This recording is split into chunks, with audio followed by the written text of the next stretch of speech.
Hi friends, అందరికీ నమస్కారం అండి. శ్రీమాత్రే నమః. హర హర మహాదేవ శంభో శంకర. మనందరం కూడా ఈరోజు శివయ్య అతి శక్తివంతమైన 12 జ్యోతిర్లింగాల దర్శనం చేసుకుందామండి. అలాగే ఈ జ్యోతిర్లింగాల తాలూకా విశిష్టత కూడా తెలుసుకుందాము. రానున్న మహాశివరాత్రి ఇవన్నీ కూడా పర్వదినాలు కాబట్టి శివయ్య గురించి మనం ఎంత తెలుసుకుంటే అంత మంచిదండి. శివయ్య మొదటి జ్యోతిర్లింగము సోమనాథ స్వామి ఆలయము అండి. ప్రతి జ్యోతిర్లింగానికి కూడా ఒక చారిత్రాత్మకమైన కథ ఉందండి. అసలు ఎలా వచ్చింది ఈ జ్యోతిర్లింగం అన్నది ఈరోజు మనం తెలుసుకుందాం. పూర్వకాలంలో దక్ష ప్రజాపతి అని ఒక రాజు ఉండేవారు. ఇతను బ్రహ్మదేవుడి పుత్రుడు. ఈ దక్ష ప్రజాపతికి మొత్తం 27 కుమార్తెలు ఉండేవారు. ఈ 27 మందిని కూడా చంద్రుడికిచ్చి వివాహం చేసి వీళ్ళందరినీ కూడా ఎలాంటి భేదభావాలు లేకుండా సరిసమానంగా చూడమని దక్ష ప్రజాపతి చెప్తారు. కానీ చంద్రుడు ఏం చేస్తారు, అందరికన్నా అందమైన కుమార్తె రోహిణితోనే చాలా ప్రేమని పంచుకుని ఆమెతోనే సన్నిహితంగా ఉండి మిగతా వాళ్ళని పట్టించుకోరన్నమాట. ఇది తెలుసుకున్న వాళ్ళ నాన్నగారికి చాలా కోపం వచ్చి చంద్రుడిని శపిస్తారనమాట. నీ అందము, నీలో ఉండే ఈ కాంతి వెలుగు చూసే కదా నీకు అహంకారము, నువ్వు చాలా బలహీనుడు అయిపోతావు, నీ ఆరోగ్యం చాలా పాడైపోతుంది, అంటే నీలో ఉన్న కాంతి తగ్గిపోతుంది అని ఈ దక్ష ప్రజాపతి శపిస్తారు. ఇది తెలిసిన చంద్రుడు శివయ్య దగ్గరికి వెళ్ళి మహామృత్యుంజయ మంత్రము 1,000 సార్లు జపిస్తారండి.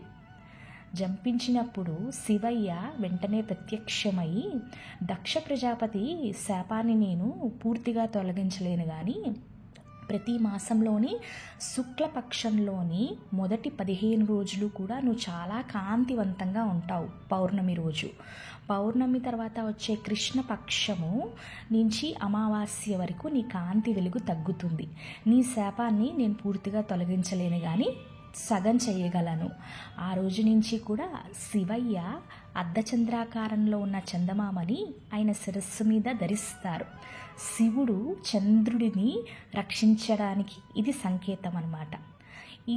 ఈ మృత్యుంజయ మంత్రము ఎక్కడైతే జరిగిందో అక్కడ స్వామి లింగంలో ఆయన శక్తిని నింపి ఇక్కడ శివయ్య లింగాన్ని ప్రతిష్ఠిస్తారు. ఇవందరూ చూడ్డానికి బ్రహ్మ, విష్ణు, సకల దేవతలు వస్తారు. దీన్నే సోమనాథ స్వామి పుణ్యక్షేత్రంగా భావిస్తారండి. అందరం కూడా మొదటి జ్యోతిర్లింగము సోమనాథ స్వామి దర్శనం బాగా చేసుకున్నాం కదండి. ఇప్పుడు రెండో జ్యోతిర్లింగము మహాకాళేశ్వరుడిని చూసేద్దాం. పూర్వకాలంలో ఉజ్జయిని మహారాజు చంద్రసేనుడు శివయ్యకి చాలా పెద్ద భక్తుడండి. అదే ఊర్లో ఒక చిన్న పిల్లాడు శ్రీకర్ అని ఉండేవాడు. అతను కూడా ఈ రాజుతో కలిసి, చంద్రసేనుడితో కలిసి శివయ్యకి పూజలు సమర్పించుకోవాలని అనుకుంటారు. కానీ ఈ చంద్రసేనుడు ఏం చేస్తారు, ఆయన ఒక్కళ్ళే శివయ్యని పూజించుకోవాలని చెప్పి చిన్న పిల్లాడిని ఊరి అవతలకి పంపించేస్తారు. తర్వాత వేరే రాజులు ఈ ఉజ్జయిని నగరం మీదకి వచ్చి వాళ్ళ సంపదంతా దోచుకుని, ఆ విధంగా రిపుడామన్ అని ఒక రాజు మొత్తం ఈ ఉజ్జయిని నగరాన్ని, సంపదని అంతా కూడా తీసుకుని ఈ శివభక్తుల మీద దాడి చేస్తారు. అప్పుడు ఈ చిన్న పిల్లాన్ని ఊరు అవతల పంపించేస్తారు కదా, అక్కడే ఒక చిన్న లింగానికి పూజ చేసుకుంటూ స్వామిని వేడుకుంటే శివయ్య వెంటనే అక్కడ ప్రత్యక్షమయ్యి ఈ స్వామివారు చాలా కోపం వస్తుంది. ఒక రుద్ర రూపంలో వచ్చి ఆ రాజుని హతమార్చి ఆ రాజు బూడిదని స్వామి రాసుకుంటారండి, పూసుకుంటారు. స్వామి ప్రసన్నం అవ్విన తర్వాత, అంటే చిన్నపిల్లాడి భక్తికి ప్రసన్నం అయిపోయి మురిసిపోయి ఒక శక్తివంతమైన కాంతి వెలుగులో ఉన్న ఒక స్తంభం రూపంలో ఉన్న లింగము అక్కడ ఉద్భవిస్తుంది. ఆ ప్రదేశాన్ని మహాకాళేశ్వర జ్యోతిర్లింగం ఉజ్జయిని క్షేత్రము అని భావిస్తారు. మీ అందరికీ కూడా ఉజ్జయిని మహాకాళేశ్వరుడి దర్శనం బాగా జరిగిందని కోరుకుంటూ ఇప్పుడు మనం 3వ జ్యోతిర్లింగ దర్శనానికి వెళ్ళిపోదాం. 3వ జ్యోతిర్లింగము ఓంకారేశ్వరుడిది అండి. ఇది మధ్యప్రదేశ్లో ఉంది. ఇది ఓం రూపంలో ఉంటుందంట ఈ జ్యోతిర్లింగము. పూర్వకాలంలోని వింధ్యరాజు అంటే వింధ్య అనే ఒక పర్వతానికి రాజు ఉండేవాడు. ఈ వింధ్య పర్వతం మీదకి నారద ముని వెళ్ళారంట. ఆ వింధ్య నారద స్వామి కూర్చోండి అని సత్కరించారు.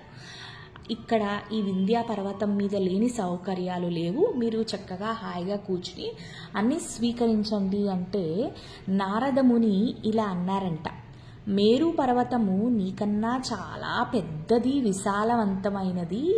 ఈ వింధ్యా పర్వతం ఏముంది, చాలా చిన్నది అని ఒక చిన్న మాట అని వెళ్ళిపోతారు. అప్పుడు వింధ్యాకి ఈ మాట మీద కొంచెం బాధ వచ్చి, అంటే కొంచెము నా పర్వతం కూడా పెరగాలి అన్న ఉద్దేశంతో శివయ్యకి ఘోర తపస్సు చేస్తే స్వామివారు ప్రసన్నం అవుతారు. స్వామివారు ఇక్కడ 2 లింగాల కింద ఉద్భవించారండి. ఒకటి ఓంకారేశ్వరంగా, ఒకటి ఓంకారేశ్వరుడండి. ఇంకా లింగము మామలేశ్వరుడు లేదంటే అమరేశ్వర. అందుకనే ఈ ఓంకారేశ్వర జ్యోతిర్లింగాల్లో 2 లింగాలకి పూజలు అందుకుంటారు. మెల్లగా ఈ వింధ్యా పర్వతం కూడా పెద్దగా అవడం మొదలైంది. శివయ్య ఏం చెప్తారు, నా భక్తులకి ఎలాంటి ఇబ్బంది లేనంత వరకు కూడా నువ్వు చక్కగా నీకు ఎంత కావాలంటే అంత పెద్దగా అవ్వచ్చు అని ఒక కోరికని, ఆ వింధ్యరాజు కోరికని తీరుస్తారు. ఆ వింధ్యరాజు మొదట్లో బాగానే ఉంటారు, కానీ కొన్ని రోజులు పోయిన తర్వాత ఎంత పైకి ఎదుగుతారంటే అక్కడ శివభక్తులందరికీ కూడా ఇబ్బంది కలిగిపోతూ ఉంటుంది. ఇది గమనించిన భక్తులందరూ కూడా అగస్త్యముని దగ్గరికి వెళ్తే అగస్త్యముని ఏం చేస్తారు, శివయ్యకి ఘోర తపస్సు చేస్తారు. తపస్సు చేస్తే అగస్త్యముని చెయ్య ఆ వింధ్యాచల పర్వతం వరకు వెళ్ళి ఆ పర్వతాన్ని ఒక్క నొక్కు నొక్కుతుందనమాట. ఆ వింధ్యా పర్వతం చిన్నగా అయిపోతుంది. అయిపోయిన తర్వాత ఆ వింధ్యరాజుకి ఉన్న గర్వం అంతా కూడా మొత్తం వదిలిపోయి మళ్ళీ మామూలు అవుతారు. అగస్త్యముని ఏం చెప్తారు అంటే, నేను మళ్ళీ ఈ వింధ్య పర్వతానికి నా భార్యతో వచ్చే వరకు కూడా మీరు పెరగకూడదు, మీరు ఇట్లానే ఉండాలి అని చెప్తారు. అగస్త్యముని ఇంకా తిరిగి రారు. ఆ వింధ్యా పర్వతం ఎప్పటికీ కూడా ఇదివరకు ఇట్లా పెద్దది అవదు. ఇదండి ఓంకారేశ్వరుడు జ్యోతిర్లింగం తాలూకా కథ. ఇప్పుడు మనం 4వ జ్యోతిర్లింగం వైపుకి వెళ్ళిపోదాం. 4వ జ్యోతిర్లింగం మల్లికార్జున స్వామిదండి. ఈ ఆలయాన్ని శ్రీ బ్రహ్మరాంబిక సమేత మల్లికార్జున స్వామి దేవస్థానము శ్రీశైలము అని పిలువబడుతుంది. ఈ ఆలయము ఆంధ్రప్రదేశ్లో ఉందండి. చాలా చాలా అందమైన ప్రదేశం అండి. మనము శ్రీశైలానికి వెళ్తున్నప్పుడు ఒక కొండ ముందు ఎక్కుతామండి, తర్వాత మళ్ళీ కొండ దిగి మళ్ళీ కొండ ఎక్కాలన్నమాట. అంటే ఆ ఘాట్ రోడ్డు చాలా ప్రయాణం చేయాల్సి ఉంటుంది మనకి. అందమైన చెట్లు, స్వచ్ఛమైన గాలి అండి, ఇంకా మాటల్లో చెప్పలేము, వెళ్తేనే తెలుస్తుంది.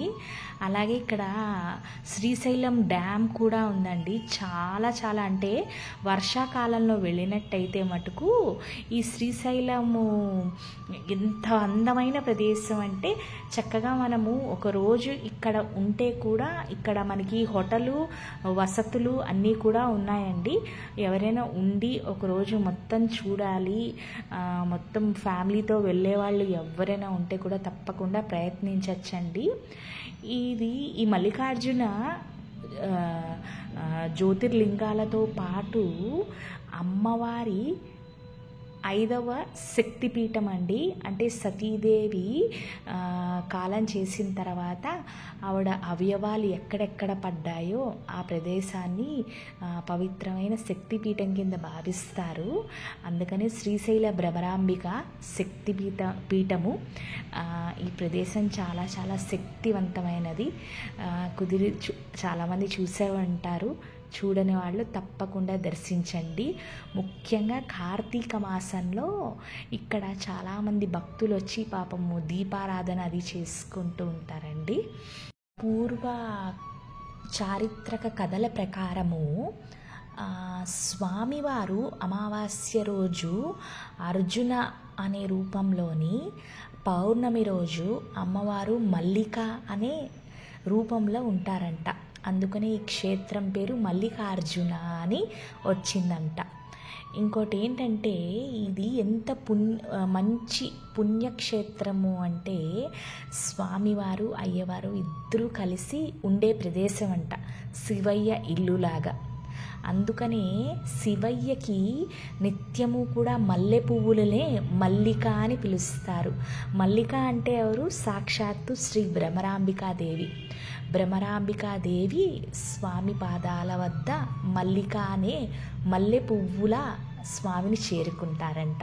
ఈ అందమైన ప్రదేశాన్ని తప్పకుండా అందరూ చూశారు, ఆనందించారు అని కోరుకుంటూ ఇప్పుడు మనం 5వ జ్యోతిర్లింగం వైపుకి కొనసాగుదాం.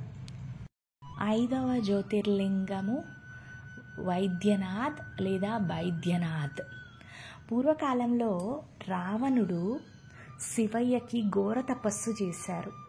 ఎందుకు అంటే ఆత్మలింగాన్ని లంకకి పట్టుకెళ్ళిపోదామని. ఎన్ని రోజులు తపస్సు చేసినా స్వామి ప్రసన్నం అవ్వలేదు. రావణాసుడికి ఉన్న 10 తలలు ఒక్కొక్క తల శివలింగం ముందు శివయ్యకి అర్పించడం మొదలెట్టారు. ఆఖరి తల తీసేస్తున్నప్పుడు శివయ్య ప్రసన్నమై, నా ఆత్మలింగాన్ని నువ్వు లంకకి తీసుకువెళ్ళచ్చు, కానీ ఈ ఆత్మలింగాన్ని ఎక్కడా కూడా అంటే ఎప్పుడు కూడా కింద పెట్టకూడదు, చేతిలో పట్టుకునే ఉండాలి, చేతిలో పట్టుకునే లంకా నగరానికి తీసుకెళ్ళాలి అంటే అప్పుడు ఈ రావణుడు చక్కగా ఆయన పుష్పక విమానంలో లంక వైపు కొనసాగుతూ ఉంటారు. కానీ మధ్యలో సముద్రం దగ్గర శివయ్యని ఆయన రోజు ఆరాధిస్తారండి. ఆరాధన సమయం వచ్చింది అని చూసుకుని, అయ్యో ఈ శివలింగం నా చేతిలోనే ఉంది, కింద పెట్టకూడదు అని అప్పుడు అక్కడ ఒక గొర్రెలు కాపరి ఉంటాడనమాట. ఆ పిల్లాడిని పిలిచి, శివలింగం చాలా చిన్నగా ఉంటుంది కదా నాయన, ఒక్క 10 నిమిషాలు పట్టుకో, నేను చక్కగా సూర్యుడికి అర్ఘ్యం సమర్పించుకుని వచ్చేస్తాను కొంచెం సేపట్లో. ఆ పిల్లాడు ఏం చేస్తాడు, కొంచెం సేపు పట్టుకున్న తర్వాత ఆ శివలింగము నిమిషానికి బరువు పెరిగిపోతూ ఉంటుంది. ఇదిగో నేను మొయ్యలేకపోతున్నాను, కింద పెట్టేస్తాను రాకపోతే అని చక్కగా 3 సార్లు పిలుస్తాడు.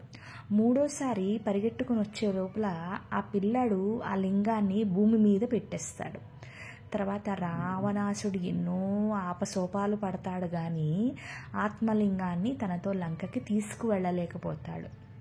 అప్పుడు బ్రహ్మ అలాగే విష్ణు సకల దేవతలు కూడా అక్కడికి వచ్చి ఈ వైద్యనాథ లేదా వైద్యనాథుడు అనే ఈ లింగాన్ని చక్కగా పూజ చేసుకుని, అంటే ఇక్కడ లింగం ఇంకా వెలిసిపోయిందండి. అందుకనే అంటే ఇది వైద్యనాథుడి తాలూకా చారిత్రాత్మక కథ. మీ అందరికీ కూడా స్వామివారి దర్శనం చక్కగా జరిగింది అని కోరుకుంటూ ఇప్పుడు మనము 6వ జ్యోతిర్లింగం వైపు కొనసాగిపోదామండి. శివయ్య 6వ జ్యోతిర్లింగం కేదార్నాథ్ అండి. మంచు కొండల మధ్యన అంటే ఉత్తరాఖండ్ హిమాలయాల మధ్యలో స్వామివారు ఒక లింగ రూపంలో ఉద్భవించారండి. ఎంతో అందమైన ప్రదేశము. పూర్వకాలంలో పాండవులు మహాభారత యుద్ధము మొత్తం ముగిసిన తర్వాత వాళ్ళ అంటే అన్నయ్యలని చంపారు అన్న ఒక బాధ వాళ్ళలో ఉండిపోయింది. ఈ బాధ తీర్చుకోవడానికి శివయ్య వెతుక్కుంటూ, అంటే ఆయనతో మాట్లాడి ఆయన బ్లెస్సింగ్స్ తీసుకోవడానికి అనమాట మొత్తం హిమాలయాల్లో వెతుకుతారు. ఎక్కడ వెతికినా పాండవులకి శివయ్య కనిపించరు. అప్పుడు అక్కడ కొన్ని ఆవులు, ఎద్దులు అన్నీ ఉంటాయండి. స్వామివారు ఒక పెద్ద ఎద్దు రూపం ధరిస్తారు. అయితే ఇది గమనించిన పాండవులు ఏం చేస్తారంటే, భీముడు పెద్ద ఆకారం తీసుకుంటాడు. ఈ భీముడి ఈ భయంకరమైన ఆకారం చూసి అక్కడున్న ఎద్దులన్నీ కూడా భీముడి కాళ్ళు అడుగు నుంచి పారిపోతాయి. కానీ శివయ్య ఒక్కళ్ళే అలా ఉంటారనమాట. అప్పుడు పాండవులు ఇతనే శివయ్య అని ఆనవాళ్ళు పట్టి స్వామి దగ్గరికి వెళ్ళి వాళ్ళ మొర పెట్టుకుంటారు.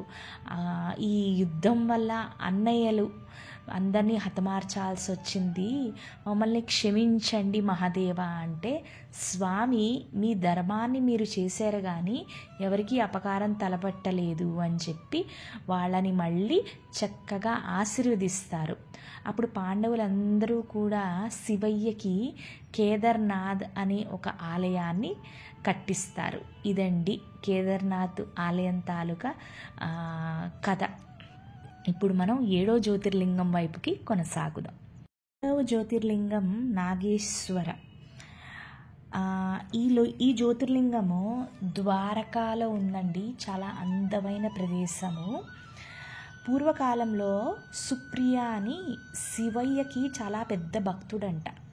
రోజు స్వామికి పూజలు అందించుకుని అభిషేకాలు, అలాగే ఈ సుప్రియ అన్న భక్తుడు చక్కగా విభూది, మెళ్ళో రుద్రాక్షలు వేసుకుని శివయ్యని పూజించుకునేవారంట. ఏ రోజైతే ఈ రుద్రాక్షలు విభూది ధరించడం మర్చిపోతారో, అంటే శివయ్యకి పూజలు చేయలేకపోతాడో, ఆ రోజు పచ్చి గంగ కూడా ముట్టుకునేవారు కాదంట, అంత పెద్ద భక్తులు. ఒకరోజు ఈ సుప్రియ అన్న భక్తుడు అరణ్యంలో ఉంటారు. వాటితో పాటు వాళ్ళ మనుష్యులు, మంచి వాళ్ళందరూ కూడా ఉంటారు. ఒకరోజు ఒక పెద్ద రాక్షసుడు డాకూరా అని ఉండేవాడు. ఏం చేసేవాడు, ఈ అడవిలో ఉన్న ప్రజలందరినీ కూడా సతాయిస్తూ ఉండేవాడు అస్తమాటికి. అప్పుడు సుప్రియ ఏం చేశారు అంటే, శివలింగం దగ్గరికి వెళ్ళి ఓం నమః శివాయ, ఓం నమః శివాయ అని, కేవలం ఓం నమః శివాయ అనే ఒక మంత్రంతో శివయ్య తపస్సుని అంటే ప్రసన్నం చేసుకున్నారు శివయ్యని. శివయ్య వచ్చి ఈ రాక్షసుని చంపి వాళ్ళందరికీ కూడా సుఖ సౌఖ్యాలని ప్రసాదించారు. నాగేశ్వరుడు కింద అమ్మవారిక్కడ నాగేశ్వరి అని పిలువబడతారు. ఇది అండి నాగేశ్వర జ్యోతిర్లింగం తాలూకా చారిత్రాత్మక కథ. మనం ఇప్పుడు 8వ జ్యోతిర్లింగం వైపుకి వెళ్ళిపోదాం.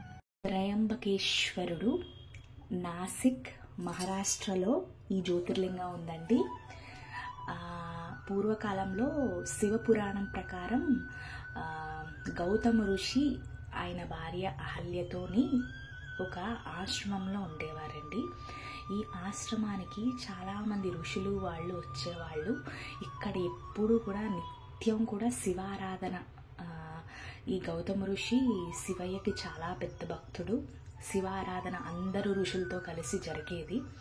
ఒక పండగ వాతావరణమే వీళ్ళ ఉండే ఆశ్రమము. కానీ వీళ్ళ ఉన్న ప్రదేశంలో వర్షాలు, పంట పొలాలు చాలా, అంటే వర్షాలు లేక పంట పొలాలు తినడానికి ఆహారం ఉండేది కాదు.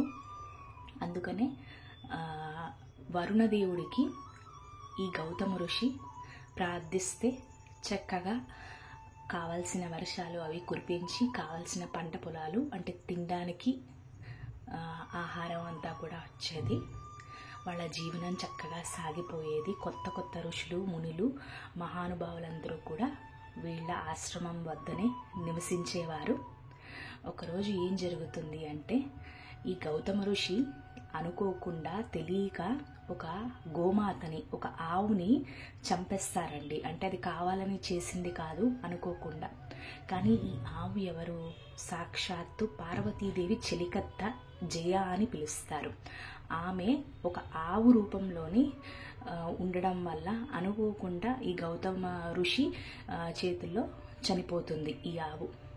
ఈ పాపాలని తుడుచుకోవడానికి ఆ ఆశ్రమంలో ఉన్న ఋషులందరూ అంటారు, మేము ఇంక ఈ ఆశ్రమంలో ఉండలేము, ఎందుకంటే నువ్వు గోహత్య పాపము చాలా పెద్దది అంటే ఆ గౌతమ ఋషి ఈ ఋషులు మిగతా మునులందరినీ అడుగుతారు, ఈ పాపానికి పరిష్కారం ఎలా తీరుతుంది, మీరు వెంటనే వెళ్ళి శివయ్యకి తపస్సు చేసుకుని ఆ గంగలో మీరు స్నానం చేస్తే మీరు చేసుకున్న పాపాలన్నీ కూడా పోతాయి అని.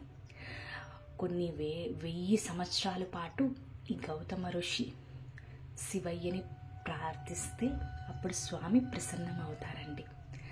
అప్పుడు గంగమ్మతో స్నానం చేద్దాం అనుకుంటే ఆ గంగాదేవిని శివయ్య పిలుస్తారు, కానీ గంగమ్మ రాదు. అప్పుడు శివయ్య ఏం చేస్తారు, శివతాండవం చేసి ఆయన ఆ జటాధారి కదా, అందులో గంగమ్మ ఉంటుంది కదా, ఆయన జుట్టు మొత్తం బయటకు వచ్చి అందులోంచి గంగ ఈ గౌతమ ఋషి మీద పడి ఆయన చేసిన పాపాలన్నీ కూడా తొలగిస్తారు. శివయ్య గౌతమ ఋషి చేసిన పాపాలన్నీ కూడా ఆ గంగాజలంతో తుడిచేస్తారు. ఈ త్రయంబక్ ఈ లింగానికి విశిష్టత ఏంటి అంటే, ఈ లింగానికి 3 మొహాలు ఉంటాయంటండి. ఒకటి బ్రహ్మ, విష్ణు, మహేశ్వరుడు, వీళ్ళ 3 మొహాలు కూడా ఈ లింగంలో ఉంటాయంట. ఇది ఈ లింగం తాలూకా విశిష్టత. త్రిమూర్తులు ఒక లింగంలో ఉండడం వల్ల ఈ లింగాన్ని త్రయంబక్ అని పిలుస్తారు. ఇదండి త్రయంబకేశ్వరుడి దర్శనం చక్కగా జరిగిందని ఆశిస్తూ మనము 9వ జ్యోతిర్లింగం వైపు వెళ్ళిపోదాం. అందరం కూడా ఇప్పుడు భీమశంకరుడి లింగజ్యోతి గురించి తెలుసుకున్నామండి. పూర్వకాలంలో కుంభకర్ణుడు ఉండేవాడు కదా, లంకాధిపతి రావణాసురుడి సహోదరుడు. ఈ కుంభకర్ణుడికి ఒక కొడుకు ఉండేవాడండి, అతని పేరు భీమ. కుంభకర్ణుడు రాముడి చేతిలోని చనిపోతారు కదా, ఆ బాధని తట్టుకోలేక ప్రతీకారం కోసం ఈ భీమ ఏం చేస్తారు అంటే బ్రహ్మదేవుడికి ఘోరమైన తపస్సుని చేస్తారు. బ్రహ్మదేవుడు మురిసిపోయి ఈ భీమాకి చాలా అతీతమైన శక్తిని ప్రసాదిస్తారు.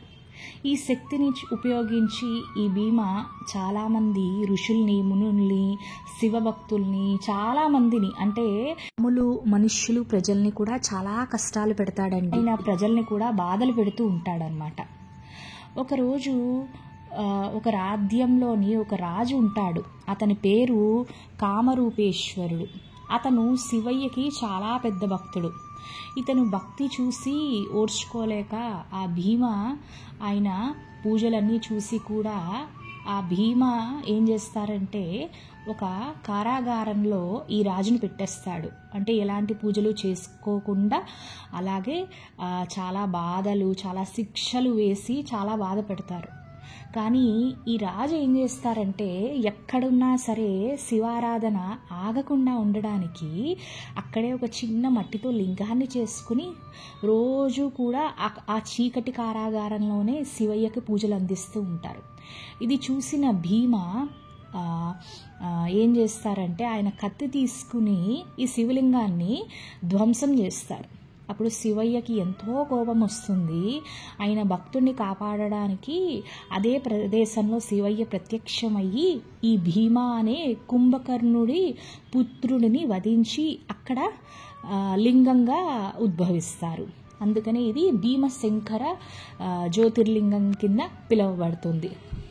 మీ అందరికీ కూడా స్వామివారి దర్శనం నచ్చిందని ఆశిస్తూ వేరే జ్యోతిర్లింగానికి వెళ్ళిపోదామండి. ఇప్పుడు తర్వాత మనము అతి సుందరమైన జ్యోతిర్లింగం అండి రామేశ్వరం దర్శనం చేసుకుందాము. ఇది ఎంత అందమైన ప్రదేశం అంటే చక్కగా 4 పక్కల సముద్రం ఉంటుంది, స్వామివారి ఆలయం మధ్యలో ఉంటుంది. జీవితంలో ఒక్కసారైనా ఈ ప్రదేశాన్ని అందరూ దర్శించాలండి ఆ స్వామి దయతో. పూర్వకాలంలోని రామాయణం తర్వాత రాముడు రావణాసురుడిని వధిస్తారు కదండి. రావణాసురుడు శివయ్యకి చాలా పెద్ద భక్తుడు. ఆయన నిష్టగా ఎప్పుడు పూజలు చేసేవాడు. మరి శివుడిని పరమ భక్తుడైన రావణుని చంపినందుకు రాముడు చాలా అయ్యో అనుకుంటారు. అంటే యుద్ధం చేయకపోతే తప్పదు ధర్మం కోసం, కానీ దేవునికి కూడా లోపల ఎక్కడో అయ్యో నేను వధించాను అని అనిపిస్తుంది కదా.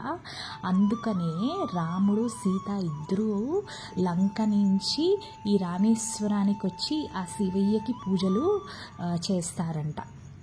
అలాగే ఈ రామేశ్వరంలో మొత్తం 22 బావిలు ఉంటాయండి. వీటిలో స్నానం చేస్తే చాలా చాలా పుణ్యం. ఈ 22 బావిలు కూడా రాముడి తాలూకా 22 బాణాలకి సంకేతం అంట. ఆ రామయ్య బాణాలని ఈ 22 బావుల కింద భావిస్తారంట. ఈ అతి పవిత్రమైన జ్యోతిర్లింగం దర్శనం మీ అందరికీ నచ్చిందని కోరుకుంటూ మనము వేరే జ్యోతిర్లింగ దర్శనానికి వెళ్ళిపోదాం. ఇప్పుడు మనందరం కూడా శ్రీ గ్రిస్నేశ్వర స్వామి జ్యోతిర్లింగ దర్శనం చేసుకుందాం అండి. శివపురాణం ప్రకారము పూర్వము దేవగిరి పర్వతం వద్దన సుధర్మ అలాగే సుదేహ అని దంపతులు ఉండేవారండి.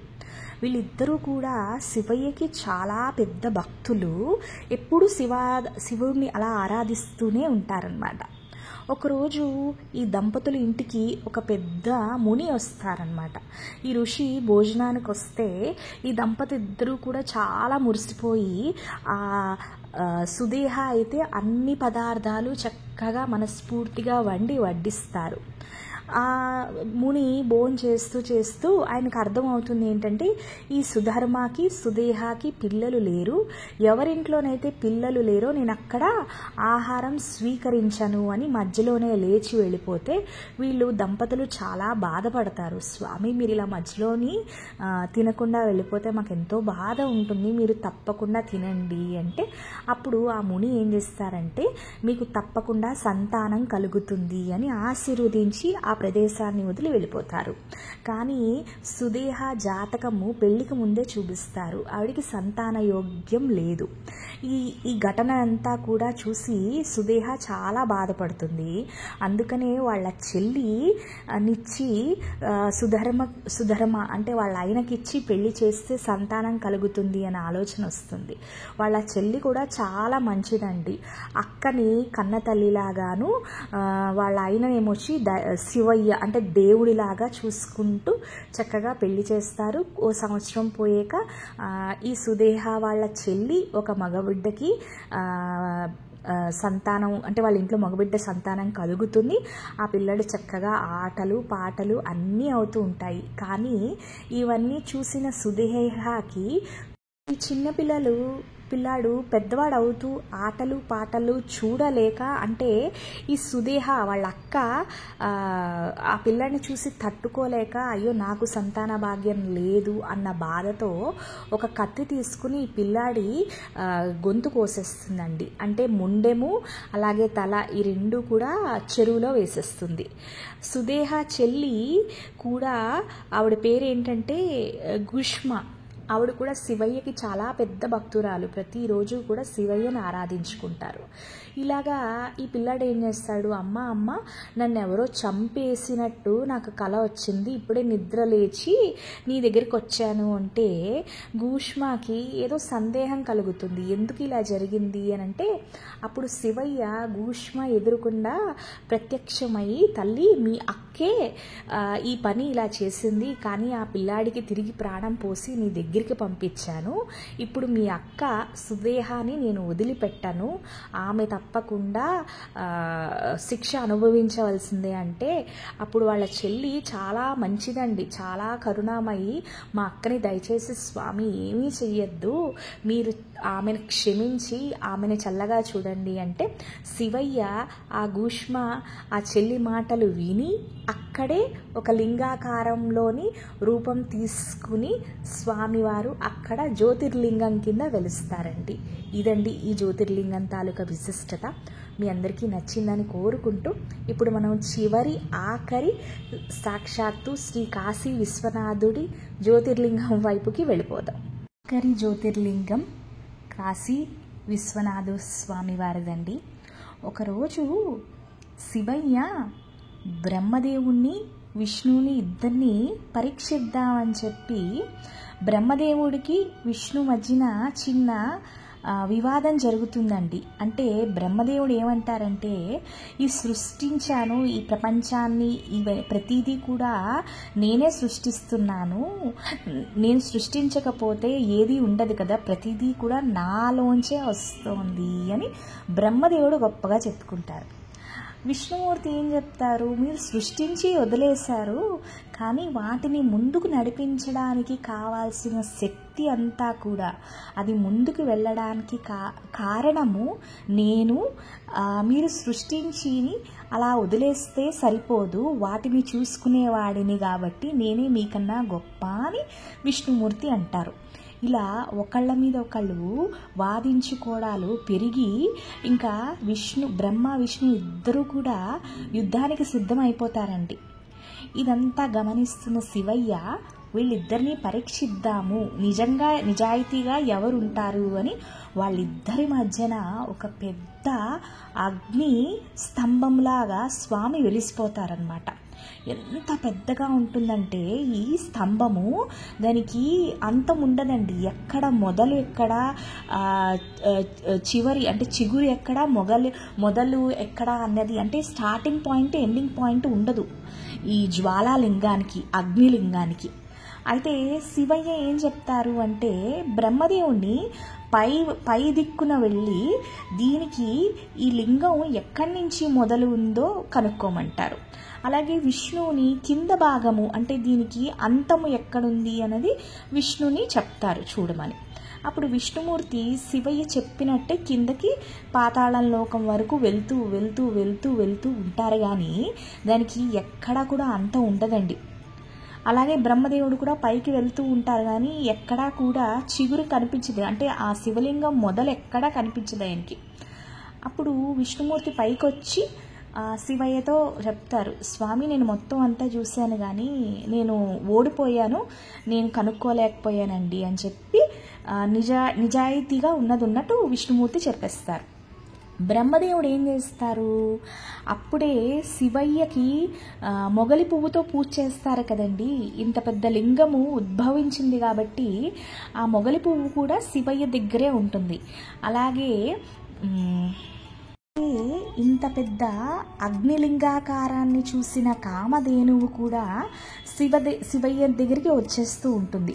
ఈ మొగలి పువ్వుని, ఈ కామధేనువుని, అంటే ఆవు అండి, గోమాత, వీళ్ళిద్దరినీ కూడా బ్రహ్మదేవుడు పిలిచి, మనము శివయ్య దగ్గరికి వెళ్ళినప్పుడు ఈ లింగం తాలూకా అంటే ఈ లింగము ఎక్కడి నుంచి ప్రారంభమైందో నేను చూశాను అని మీరు సాక్ష్యం చెప్పాలి. అంటే బ్రహ్మదేవుడు సాక్షాత్తు చాలా పెద్ద దేవుడు అండి. ఏ సమస్య వచ్చినా సరే సకల దేవతలు ఆయన వద్దకే వెళ్తారు.